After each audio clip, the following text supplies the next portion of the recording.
نور المستوحشين في الظلام.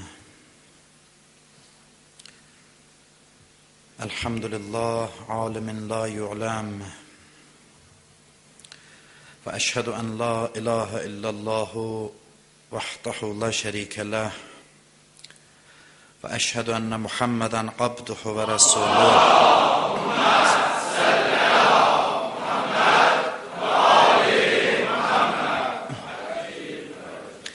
صلى الله عليه وعلى علي أمير المؤمنين، وعلى الحسن والحسين، وعلى علي بن الحسين، ومحمد بن علي، وجعفر بن محمد، وموسى بن جعفر، وعلي بن موسى، ومحمد بن علي، وعلي بن محمد، والحسن بن علي، والحجة القائم المهدي.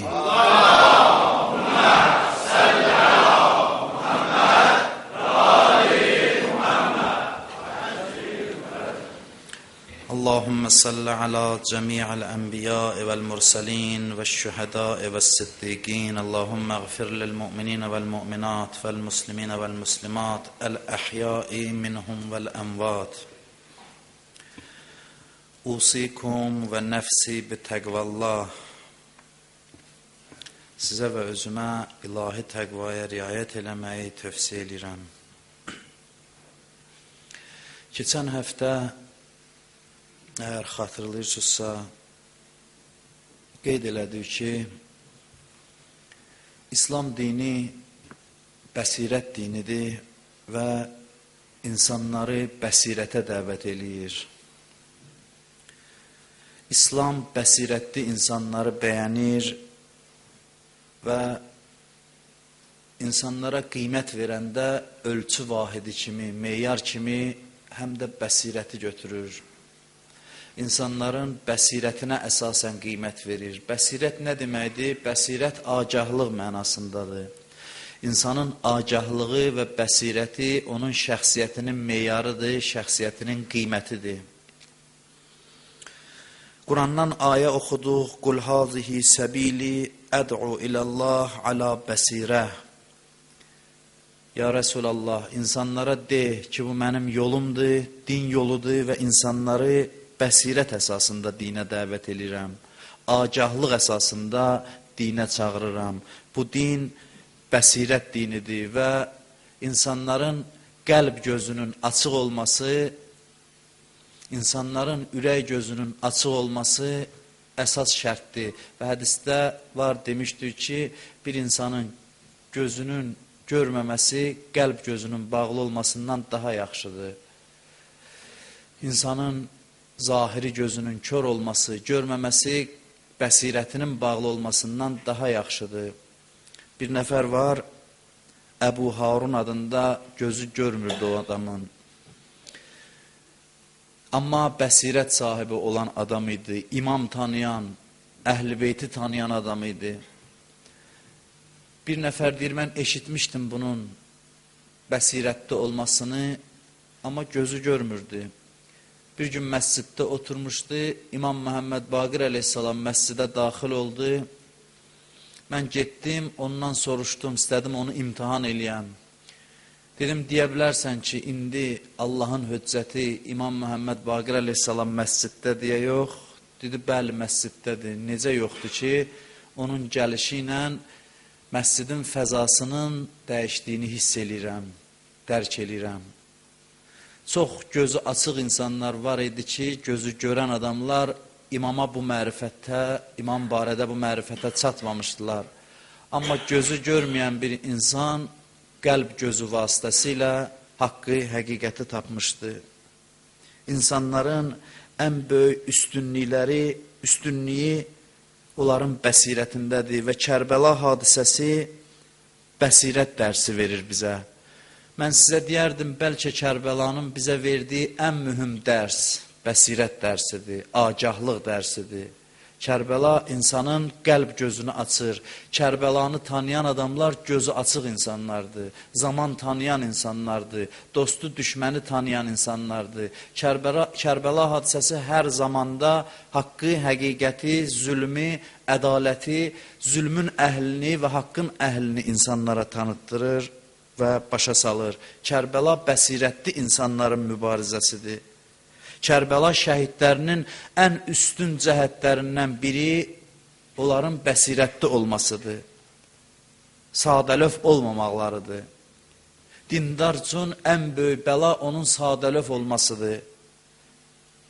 Allahın sadəlöv adamdan xoşu gəlmir. Bu din sadəlöv insanı qəbul eləmir. O insan ki, tez allanır, tez təsirə düşür. Bir gün bir tərəfə gedir, sabah başqa tərəfə gedir. Bu cür dindarı Allah dindar olaraq qəbul eləmir. Və bəsirət insanın agahlığıdır. İstər fərdi baxımdan, istər ictimai baxımdan. Hədislərdə də var. Əbsərun nas mən əbsərə uyubəh. Deyir, insanların ən bəsirətlisi əleyhissalam buyurur. Eyiblərini tanıyandı. Öz nöqsanlarını biləndir. Adamların çoxu var, bir ömür yaşayır, öz eybindən xəbərsiz. Elə bilməyin, hər insan öz eybini, nöqsanını tanıyır. Bəsirətli insanlar özünü təftiş eləyir, eyblərini üzə çıxardır və özü özünə qiymət verir. Ağıllı, bəsirətli insanlar. Özü özünü hər gün təftiş eləyir. Eybini aşkar eləyir və özündə eyb tapmaqdan qorxmur. Amma nadan insanlar daha çox öz eybini yox, başqalarının eybini görür. Amma din bizə buyurur ki, öz eyblərinlə məşğul ol və bəsirətin də əsas şərti budur ki, insan eybini görə və özü özünə qiymət verə, özünü tanıya. İctimai baxımdan bəsirətin mənası zaman və mühiti tanımaqdır. Zamanın eybini, nöqsanını bilməkdir. Vəzifəni bilməkdir. Mühitin eyblərini, çatışmayan cəhətlərini bilməkdir və boynuna düşən vəzifəni bilməkdir. Onu bilib, onu icra eləməkdir. Hansı mühitdə yaşamaqdan asılı olmayaraq. Məzhəb İbn Umeyr gəldi Peyğəmbərin yanına, dedi ki, ya Rasulallah, sizə iman gətirmişəm, İslama iman gətirmişəm. Kəlmə-i şəhadət dedi. Çox varlı, dövlətli adam idi, naz, neymət içində yaşayırdı.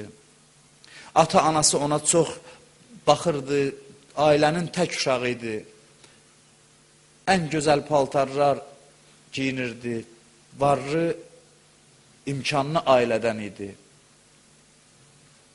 İman gətirəndən sonra birinci şey ki elədilər, pulunu kəsdilər. Ailəsi dedi ki, sənə pul verməyəcək bundan sonra. Ondan sonra evdən qovdular, dedilər, çıx ged evdən. Elə bir vəziyyətə düşdü ki, 2 köhnə paltar parça əynində giyinib gəzirdi, Uhudda şəhid oldu. Uhudda şəhid olanda Peyğəmbər onu dəfn eləyəndə ağladı. Dedi ki, sən o kəssən ki, Məkkədə ən qiymətli paltar giyinib, ən dəyərli ətirlərdən istifadə eləyirdin. İndi isə səni 2 dəst köhnə paltarda torpaq altına qoyuram. Amma bil, inni əmsəytu ankə raziyən, ilahi fərzən. Deyir, amma bil ki, mən səndən razıyam. Ondan dua elədi Peyğəmbər ki, ilahi, sən də ondan razı ol. Sən də onun bu şəhadətindən razı ol. Bəsirətli insan hansı mühitdə yaşamasından asılı olmayaraq həqiqəti tapır və nəyin bahasına olursa olsun həqiqətə bağlanır. Onu dəfn eləyəndə Peyğəmbər dedi, Haza abdun nəvvərəllah qəlbəh. Bu elə bir bəndədir ki, Allah onun ürəyini nuranə eləyib, qəlbinə nur verib, o haqqı batildən seçib və haqqın uğrunda fədakarlıq eləyib. Bəsirətin birinci şərti nədir? Bəsirətin birinci şərti, bunları yadda saxlayın. Bəsirətin birinci şərti budur ki, insan haqqı batildən seçsin. Və bu çox incə məsələdir. Haqqı batildən seçmək təkcə namaz qılmaq deməkdir. Ola bilər insan namaz qılır, amma haqqı batildən ayırmıyor. Namaz qılmaq insanın haqq olmasına kifayət eləmir. Təəssüflər olsun, elə batil əməllər, elə təəssüf ki, bu zamanda bəzən namaz qılanlardan elə əməl çıxır ki, heç başqalarında elə şey görmürsən. Mən dəfələrlə şahid olmuşam, hərçənd özümün bəlkə səlahiyyətim yoxdur bunu deməyə. Amma həqiqət budur. Ürək ağrıdan şey budur ki, hərdən cəmiyyət içində namaz qılan, ibadət eləyən insan o dərəcədə haqdan uzaq olur ki, insan təəccüb edir ki, bu kimə ibadət eləyir, nəyə ibadət eləyir? Birinci vəzifə insanın haqqı tam olaraq tanıması, seçməsi. Bəsirətin birinci şərti budur. Çoxu, hələ sonra mən haqqa əməl eləyəcəm, eləməyəcəm, o ikinci məsələdir. Çoxunun problemi budur ki, haqqı batildən seçə bilmir, tez allanır. Əsas çətinlik bəzən bu olur. Gərək əvvəl haqqı tanıyasan ki, ona bağlanasan. Ona görə də bəsirətin birinci şərti insan düşünüb haqqı nahaqdan seçməsidir. Bu çox mühüm məsələdir və bunun üzərində danışmağa və düşünməyə dəyər. Müxtəlif təbliğata uymamaq, təbliğatın təsirinə düşməmək, diqqətlə baxıb, çünki haqqın əleyhinə həmişə təbliğat aparıblar və çox misallar çəkmişik ki, əgər təbliğata qalsaydı, cəmaatı şəkkə salmışdılar ki, görəsən Həzrət Əli namaz qılır ya yox, təbliğatın nəticəsində. Bu Muaviyyənin təbliğatı idi.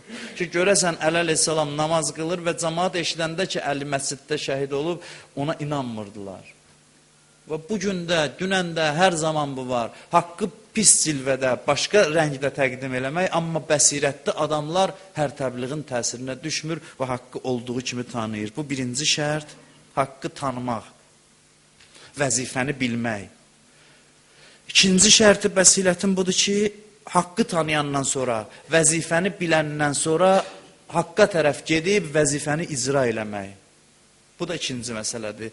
İnsanların bir dəstəsi də var ki, haqqı tanıyır, amma öz boynuna düşəni eləmir. Bilir neynəməlidir, amma eləmir. Bu da ikinci məsələdir, ikinci çətinlikdir. Kərbəla hadisəsində iki dəstə var idi. Birinci dəstə bu idi ki, bilmirdilər İmam Hüseyin haqq deyə batil. Allatmışdılar onları. Amma demək olmaz ki, günahları nə idi bilmirdilər. Onun günahları çox idi. Oturub təhlil eləsə görərik ki, özlərini o günə qoymuşdular ki, haqqı batildən seçə bilmirdilər. Xahiş edirəm, zəhmət çəkərdilər, allanmayardılar. Allanmaqla məsuliyyət üzərlərindən götürmürdü. Qəd təbəyyənər rüşdü minəl qəy. Quran buyurur ki, zəlalət yolu ilə azğınlıq yolu bir-birindən ayrılıb. Diqqətlə baxsan görərsən.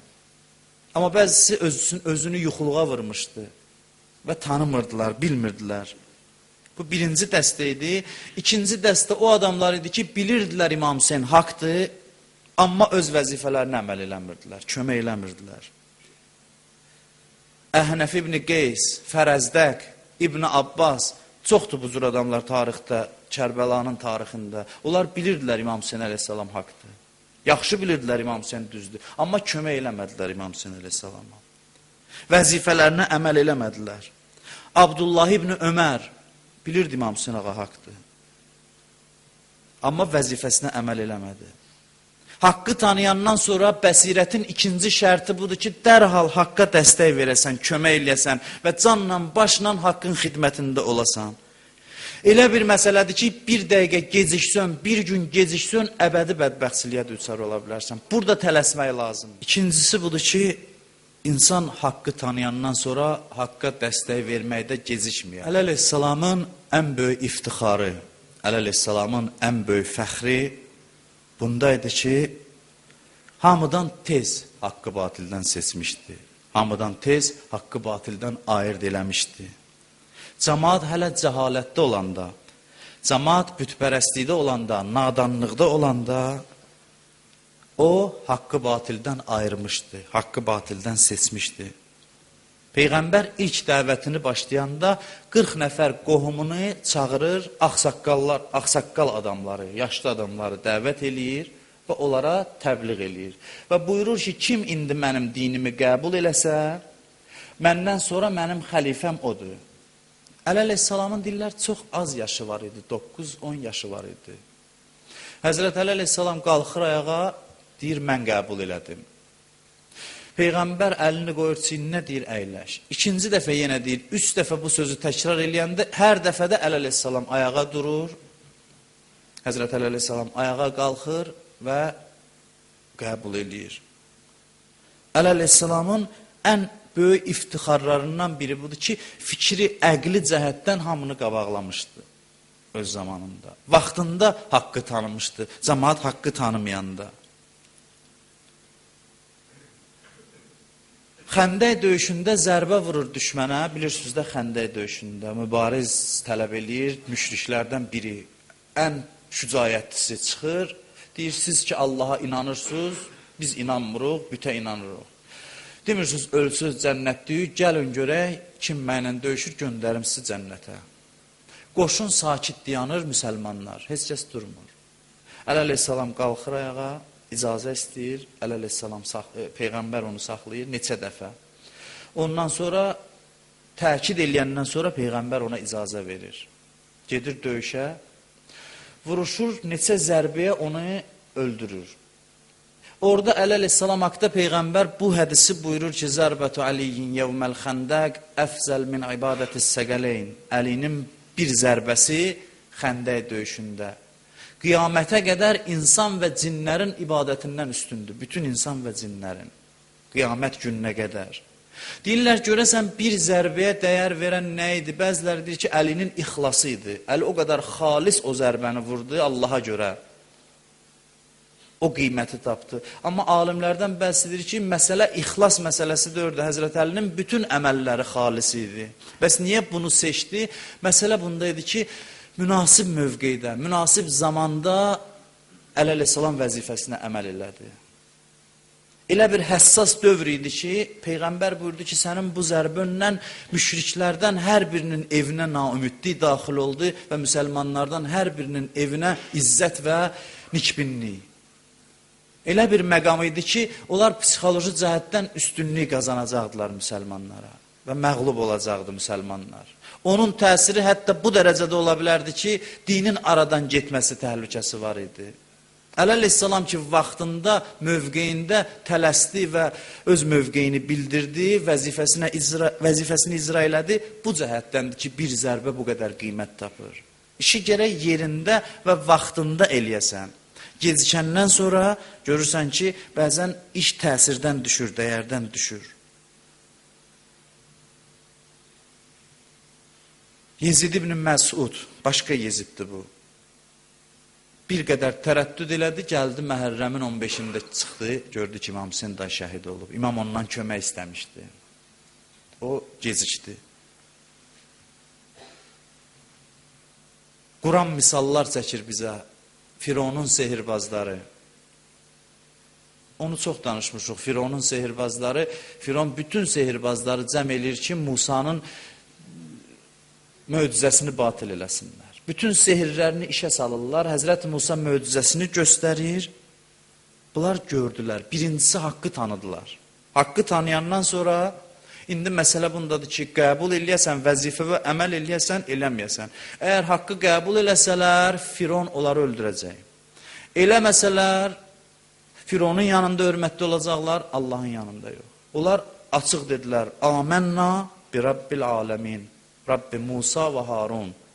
İman gətirdi Allaha. O mövqeydə, zamanında, lazım olan məqamda haqqı tanıyıb ona dəstək verdilər.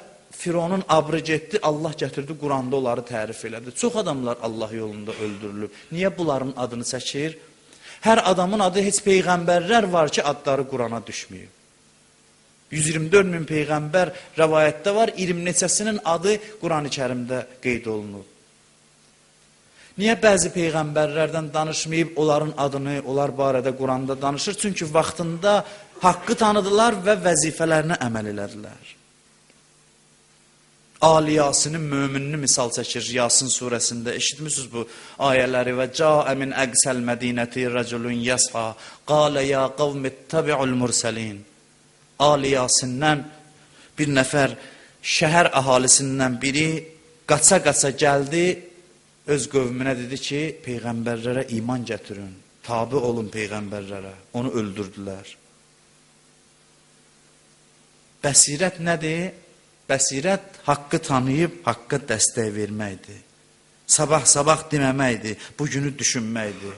Alimlər, müctehidlər, fəqihlər ki, deyirlər, onları seçəndə bir nişanəsi də budur ki, müctehid gərək zamanı tanıyan olsun.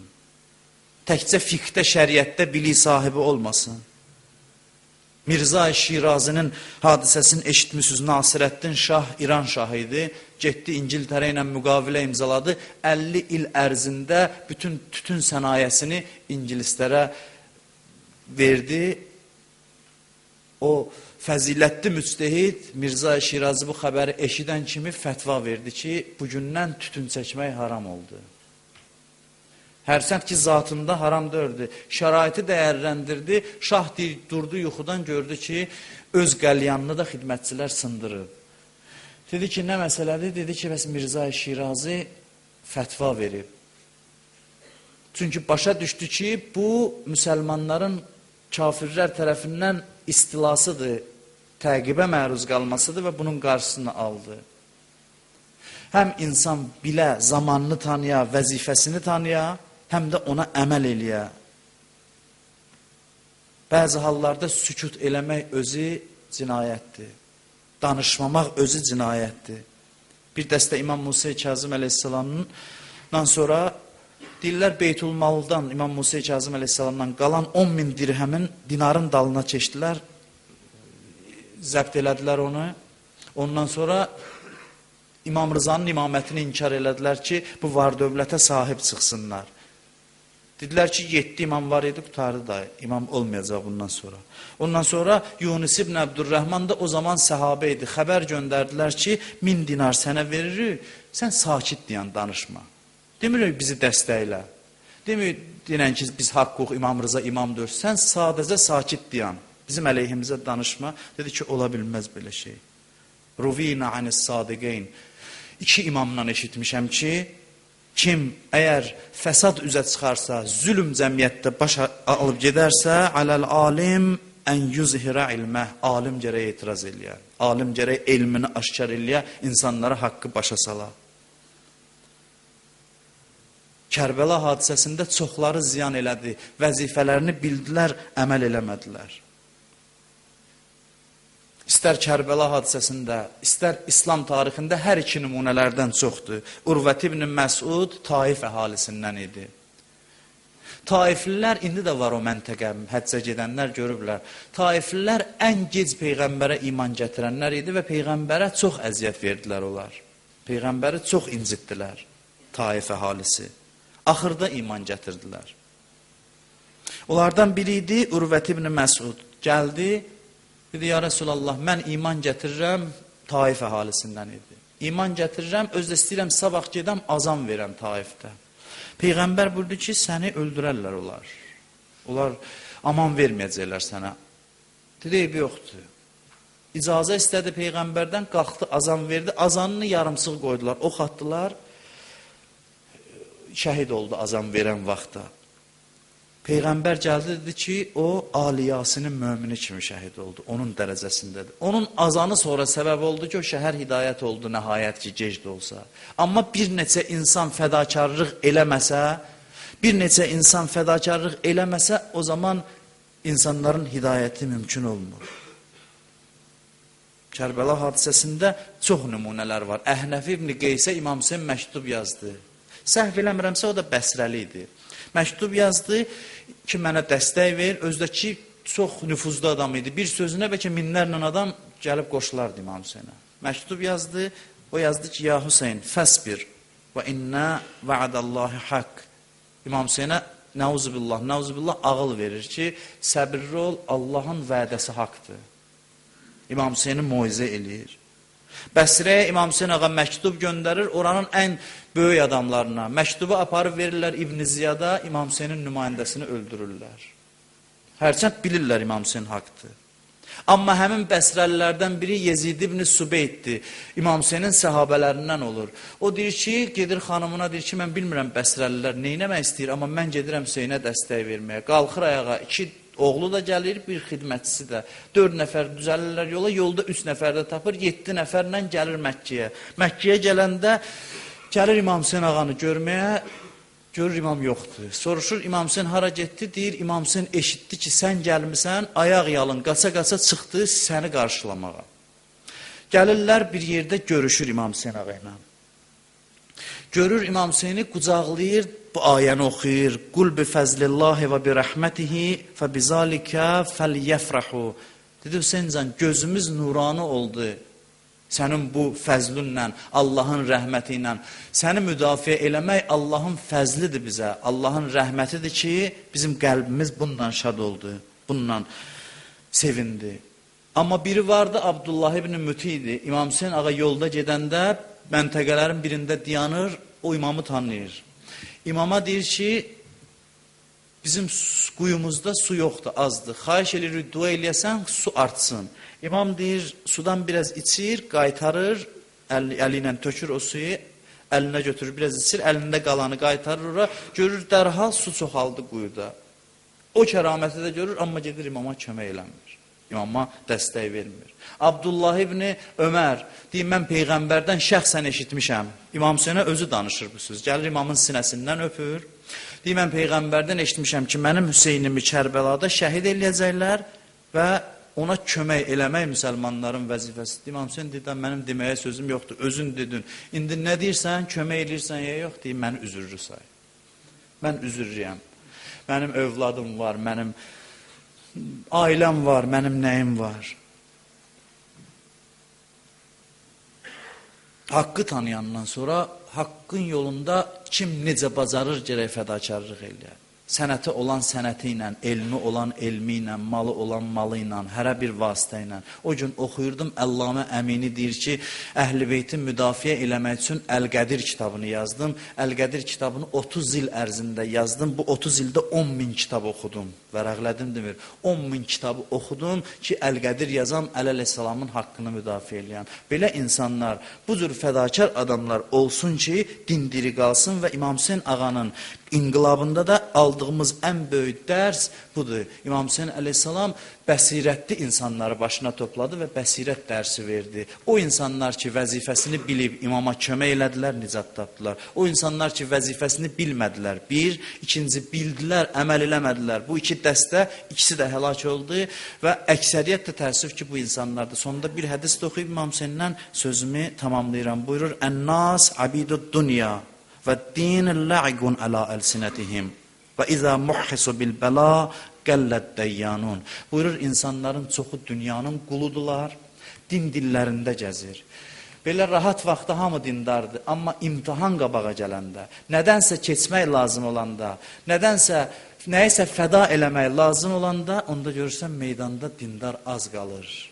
Əksəriyyətinin din dilindəymiş. Din ancaq o vaxtı xoşdur ki, dinin hesabına yaşayırlar. Birdən din məndən nəsə istədisə, o zaman görürsən ki, dinə nəsə ehsan eləyən, mənəvi baxımdan, hər cəhətdən insan azdır. Bu İmam Hüseyn ağanın öz hədisidir. Mən sözümü tamamlayıram, bir daha, bunu mən dəfələrlə demişəm, bir daha qeyd eləmək istəyirəm ki, məscidin nizam intizamına riayət eləmək çox mühüm məsələdir. Biz hərdən bəzi zahiri, kiçik məsələlərə diqqət eləmirik və bu bizim bəzən də abrımızı aparan bir şeydir ki, görürsən məclisin intizamı, nizamı bir saat ərzində ki, biz burada namaz qılırıq, söz danışırıq, orada bu mobil telefonu söndürməkdir. O bayaq gördüyünüz problem yarandı, bu şeylərə diqqət eləmək lazımdır. O məclisin bütün nizamını alt-üst eləyir və ona görə də bəzən görürsən ki, narahatçılıq və əsəbilik yaradır məclisdə, məclisin nizamını, intizamını pozur. Ona görə xahiş edirəm ki, bu şeylərə ciddi riayət eləyəsiniz, məclisin ədəbinə, əxlaqına, davranışına, çünki din bundan başlanır. Bu olmasa bu danışılan sözlərin heç mənası yoxdur. Dərin sözlər danışaq, amma elementar şeylərə əməl eləməyək, bunun heç bir xeyri olmaz. Bu cür dindarlığın insana xeyri olmaz. Ona görə də xahiş edirəm ki, bu məsələlərə ədəb, ərkan, davranış məsələlərinə, məscidin hörmətinin, məclisin hörmətinin saxlanılmasına xüsusi diqqət eləyək və bundan sonra heç belə bir problem yaranmasın. Əuzubillahi minəşşeytanirracim. Bismillahirrahmanirrahim. İnna ə'taynəkəl kəvthər fəsalli li rabbikə vənhər. İnnə şənəəkə huvəl əbtər. Sadaqallahul aliyyul azim. Elhamdülillah Rabbil alemin ve salatu ve selamu ala Resulillahil emin ve ala alihi tahirin ve lanetullah ala a'daihim ecma'in minel an ila qiyami yevmiddin. Rabbi şrahli sadri ve yessirli emri ve hlul uqdeten min lisani yefqahu qavli. Usikum ve nefsi bit təqvallah. Sizə və özümə ilahi təqvaya riayət eləməyi tövsiyə edirəm. İkinci xutbədə bəsirətdən söz düşmüşkən, Kərbəlanın İmam Hüseyn ağadan sonra bəlkə belə deyərdim, ən bəsirətli insanlarından biri, bəlkə də ən bəsirətlisi olan Həzrət Əbəlfəz əleyhissalam haqqında bir neçə cümlə danışmaq istəyirəm. Əbülfəzl Abbas, onun dərəcə və məqamı haqqında. 6 məsum Həzrət Əbəlfəz haqqında danışıb. Hər insanın iftixarıdır bu məsələ ki, 6 məsum onun barəsində danışsın. 6 nəfər məsum insan Həzrət Abbası tərif eləyib. Birinci, əleyhissalam özü ki, həm onun atası idi, həm də imamı idi. Əleyhissalam, onun anası Ummulbənin idi, bilirsiniz. Ummulbənin Həzrət Əlinin xanım Zəhradan sonra evləndiyi xanım idi, Həzrət Fatimə Zəhradan sonra. Ummulbəninlə evlənir və evləndiyi gecə dua eləyir, Allahla danışır, deyir, ilahi, mən bu xanımı seçdim. Onun tarixi var, onu xüsusi seçir, evlənir onunla, əqilə tapşırır, o məsələni danışmaq istəmirəm. Mən bu xanımı xüsusi seçdim, neçə səbəbdən. Bir, ona görə ki, Fatimədən sonra mənim heç kəsim yox idi ki, məndən həmdərd olsun, həmdəm olsun, mən tək qalmışdım və istədim bir layiqli həmdəm seçəm. Hərçənd xanım Zəhra ola bilməsə də, amma mənim dərdimi bölüşsün. İkincisi, səndən bu gecə mən dua eləyib istəyirəm ki, bu xanımdan mənə bir oğul verəsən ki, mən onu böyüdüm və Kərbəlada mənim oğlum Hüseynə kömək eləsin, ona dəstək olsun. Mən bilirəm oğlum şəhid olacaq və qadınlar əsir olacaq, amma mənim də haqqım var bir şey səndən istəyəm ki, elə bir övlad mənə ver ki, o Hüseynə dəstək olsun, onun qəmlərini bölüşsün, ona köməkçi olsun, canı ilə onu müdafiə eləsin. Ondan sonra Həzrət Abbas dünyaya gəldi. Həzrət Abbas dünyaya gələndə də deyirlər, hələ beşikdə idi, İmam əleyhissalam onun qollarından öpdü, göz yaşı tökdü, ağladı. Və dedi ki, bu qollar Hüseynin yolunda kəsilər. Anası götürdü Ummulbənin, götürdü Həzrət Abbası, deyirlər bir-bir doladı əleyhissalamın övladlarının başına, İmam Həsənin, İmam Hüseynin, Həzrəti Zeynəbin başına doladı. Dedi ki, mən bu övladımı bunlara nəzr eləyirəm, bunlara fəda eləmək istəyirəm. Bu birinci hədis əleyhissalamdandır. İkincisi, xanım Zəhradandır bu hədis. Çox da qiymətli və eşitməli sözdür bu. Hədisdə var, Peyğəmbər qiyamət günündə ümməti deyəcək. Ümmətin bağışlanmağını istəyəcək məhşərdə.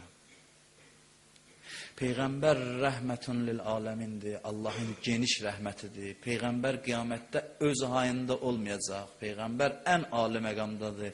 Məhşəri gəzib, günahkarları dua eləyəcək. Peyğəmbərə ilk danışıq icazəsi veriləndə ilk sözü bu olacaq ki, ilahi, ümməti, ümmətimi bağışla. Hədis bu belədir ki, Peyğəmbər dua eləyəcək, sonra əleyhissalamı çağıracaq, deyəcək, get qızım Fatiməni çağır ki, dinən aton çağırır, gəlsin mənə şəfaətdə yardımcı olsun və öz şəfaət vasitəsini gətirsin. Hansı vasitə ilə cəmaata şəfaət edəcək. Əleyhissalam gedib xanım Zəhraya bu sözü deyəndə baxır, deyir, ya Əbəl Həsən, ya Əmir əl-Möminin, narahat olma. Kəfana li əcliha vəl-məqam əl-yədan əl-məqtuatan min İbniyəl Abbas. Buyurur ki, xanım Zəhranın sözüdür. Əlican, narahat olma. Bütün qapılar bizim üzümüzə bağlı olsa, ümmətə şəfayət eləmək üçün mənə oğlum deyir özdə. Oğlum Abbasın kəsilən 2 qolu kifayətdir. O 2 qolu əlimdə saxlayacağım və elə bu kifayətdir ki, bütün məhşərə şəfayət eləyəcəm. Xanım Zəhradandır ki, burada 2 məqam var bu hədisdə. Bir budur ki, Həzrəti Zəhra, Həzrəti Əbəlfəz vasitəsi ilə şəfayət eləyəcək. İkincisi də xanım Zəhra İbniyəl Abbas deyir, oğlum Abbas, oğlum Əbəlfəz. Üçüncü hədis İmam Hüseyin əleyhissalamdandır, Həzrəti Əbəlfəz barədə ki, bunu demişik, amma biraz düşünsə görərik, çox böyük sözdür. İmam Hüseyin ağa məsum imam ola Aşura günü Həzrəti Əbəlfəzi çağıranda deyir, bir nəfsi ənt ya əxi, qardaşım, canım sənə qurban olsun, canım sənə fəda olsun. Bütün aləm İmam Hüseyinə fədadır, bütün aləm İmam Hüseynin canına fədadır. İmam Hüseyin Həzrət Əbəlfəzə bu sözü deyir ki, bir nəfsi ənt Hüseynin canı sənə qurban olsun. Bu üçüncü hədis. Dördüncüsü İmam Səccad əleyhissalamdandır, dördüncü imamımızdan. Buyurur, İnnə lil-Abbas indəllah təbarəkə və teala mənzilətən yəğbituhu biha cəmi'uş-şühəda yevməl-qiyamə. Əvvəlfəz üçün qiyamətdə elə bir məqam var mənim əmim Abbas üçün ki, bütün şəhidlər qiyamətdə qibt eləyəcək, kaş onun məqamına çatardıq. Bütün şəhidlər. Nə qədər ki, şəhid olub olacaq. İkinci hədis budur. Rəhiməllah ammiyəl Abbas. Fələqət asərə və əbla və fəda əxahu bin nəfsih. Hətta qutiət yədah.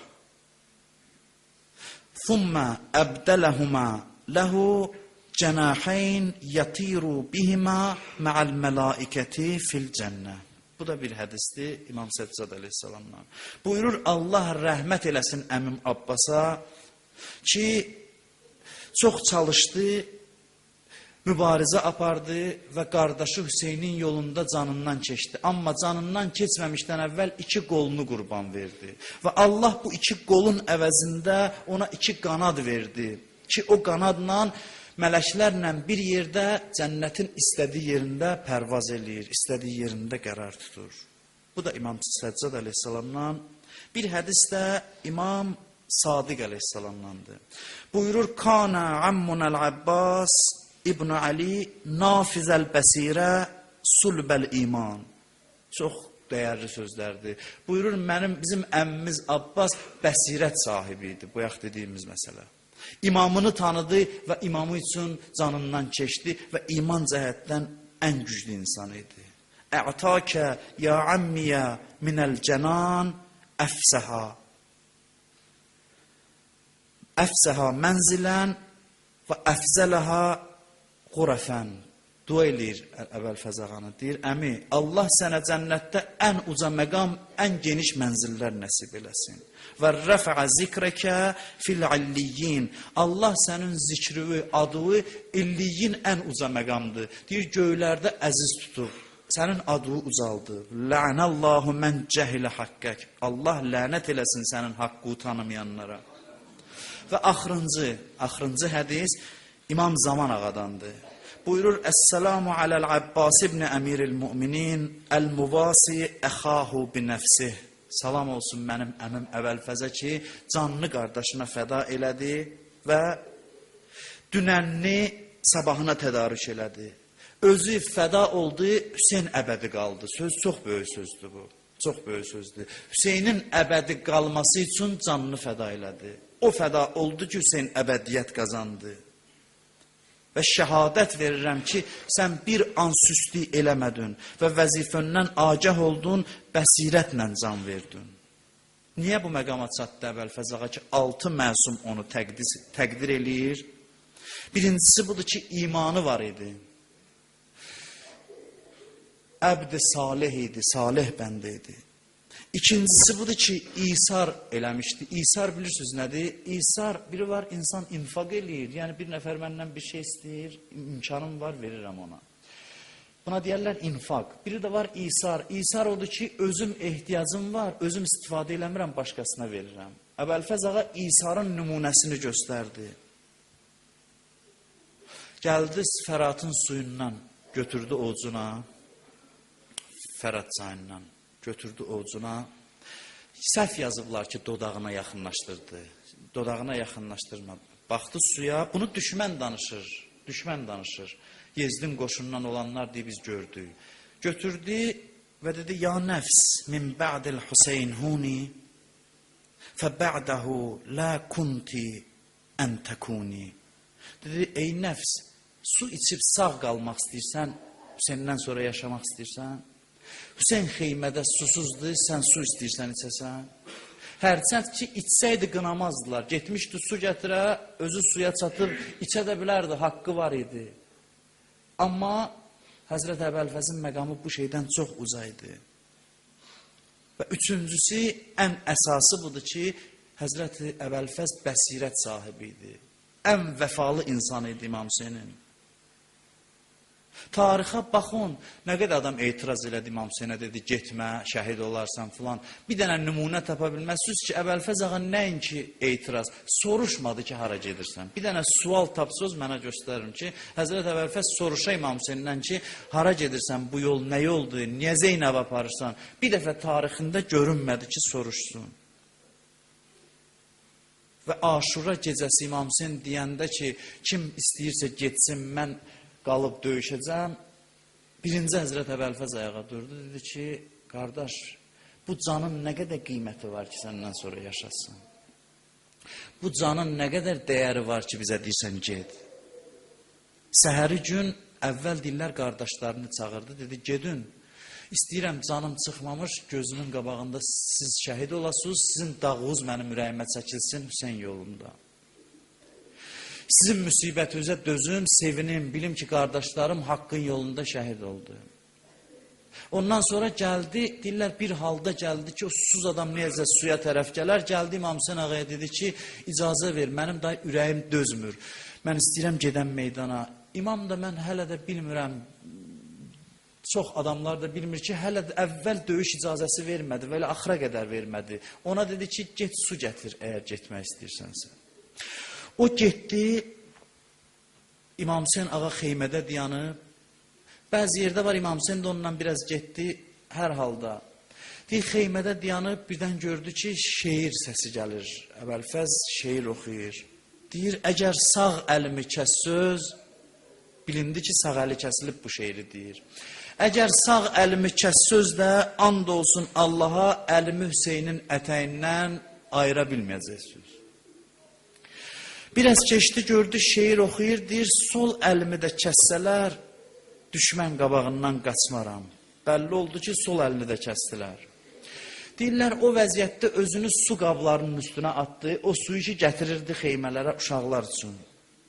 O özünü su qablarının üstünə atanda, deyirlər, həmin məqamda o dəmir sütunla başına vurdular, çox ağır zərbə vurdular.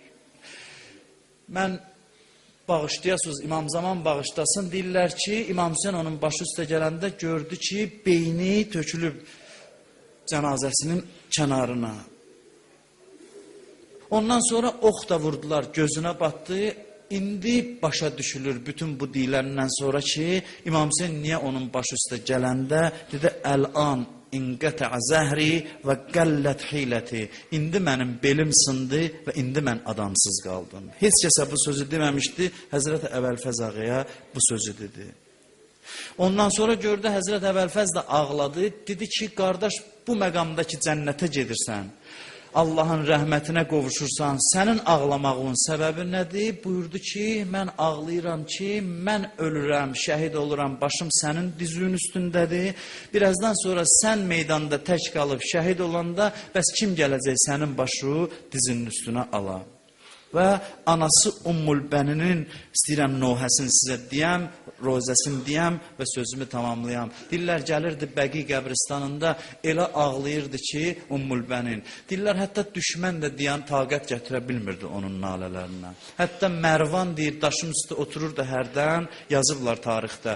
Mərvan gəlib Ummul-Bəninin yanında otururdu, o ağladıqca Mərvan səsini onun səsinə qoşurdu. Mərvan ibn Həkəm kimi rəzil bir insanın ürəyinə, daş ürəyinə o sözlər təsir qoyurdu. Otururdu, deyirdi ki, ay Kərbəlanı görənlər, ay Kərbəlada olanlar, mən Kərbəlada olmamışam, amma mənə danışıblar. Orada görənlər deyib ki, əvvəl mənim oğlumun sağ əlini kəsdilər. Görəsən, düzdür bu. Deyirlər, sonra onun sol əlini kəsdilər. Ondan sonra deyir, gözünə ox vurdular mənim övladımın. Ondan sonra deyir, canım Abbas, əziz övladım, mən bilirəm ki, sənin qolların bədənində olsaydı, heç kəs cürət eləyib sənin qabağına çıxa bilməzdi. Sən döyüşə yox, su gətirməyə getmişdin deyə sənə hücum elədilər. Və deyir, mənim ürəyimdə bir qüssəm var, bir qəmim var. Bir qəmdir ki, mən ürəyimdə saxlayıram. O da budur ki, kaş mən Kərbəlada olardım. Mənim oğlum atdan yerə düşəndə onun başını dizimin üstünə alıb, qoymazdım oğlum quru yer üstə yatsın. Qoyardım başını dizimin üstünə. Deyirlər, bu sözü deyəndə Zeynəb də Mədinədə idi. Zeynəb gəlib kənarda dayanıb ağlayırdı. Amma bu sözü deyəndə baxdı Ümmülbənnə. Dedi, bu mətləbi bil, yanma çox fəraqinə. Ümmülbənin yerə yıxılmadı, aldı anam qucağına. La havlə və la quvvətə illa billah. العلي العظيم ألا لعنة الله على القوم الظالمين اللهم إنا نسألك وندعوك باسمك العظيم الأعظم الأعز